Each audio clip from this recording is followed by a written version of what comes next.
Diamond carpet हमारे वहाँ carpet करास विलस्पन company का पायदान फेविकॉल होलसेल रेट में दिया जाता है। हमारा पता याद रखे, मालेगांव हजार खोली आबिद सोडा के बाजू में। ये 550 के लगभग कामगार कर्मचारी है। ये हमारे यूनियन के सभासद हैं। गए 10-12 सालों से ये मालेगांव महानगर पालिका में अलग अलग विभागों में काम कर रहे हैं और इनको किमान वेतन नहीं है। ये 10 से 12 हजार रुपए में काम करते हैं, इसलिए हमने किमान वेतन की मांगनी रखी है कुमावत मैडम और महापौर मैडम के सामने। दूसरा, हमने यहाँ पे जो ESIC हमारी काटी जाती है 2024 से ESIC काटी जाती है और वो उसका फायदा इनको अभी तक नहीं मिला है। इनसे 1.25% और 3.25% महापालिका काटती है और ये 4% काट के इनको आरोग्य का जो फायदा होना चाहिए वो मिलता नहीं है।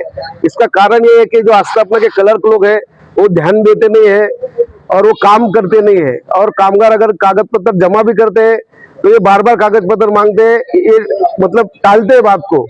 ऐसे में 2 साल निकल गए। बहुत से कर्मचारियों के परिवार में जो भी बीमारी हुई उसका लाभ इनको हो नहीं पाया।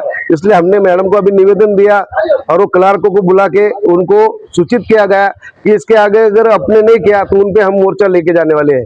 और हमारी जो आज की जो डिमांड थी कि हमारा 2 महीने से पगार नहीं हुआ है, तो मैडम ने हमको आश्वासित किया कि 2 दिन में हम पगार करेंगे।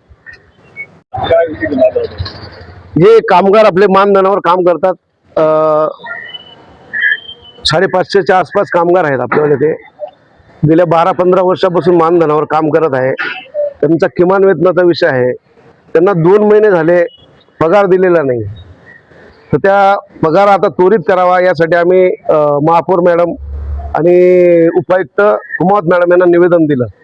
आणि ESICचा विषय 2024 पासून ESIC कपात करतायत, परंतु ESICचा कुठलाही फायदा या कुठलाही कार्ड ह्या कामगारांना मिळालेलं नाहीये। म्हणून आम्ही मॅडमकडे ती कंप्लेंट केली।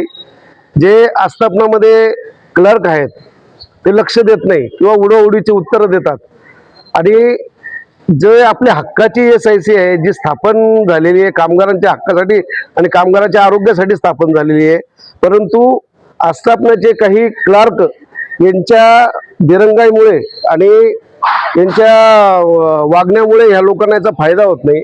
याच्यानंतर जर कधी त्यांनी ह्या कामात दिरंगाई केली तर त्यांच्यावर आम्ही मोर्चा आणू किंवा त्यांना त्यांच्यासाठी काहीतरी कारवाई करण्यात येईल असं त्यांनी गृहीत धरावं।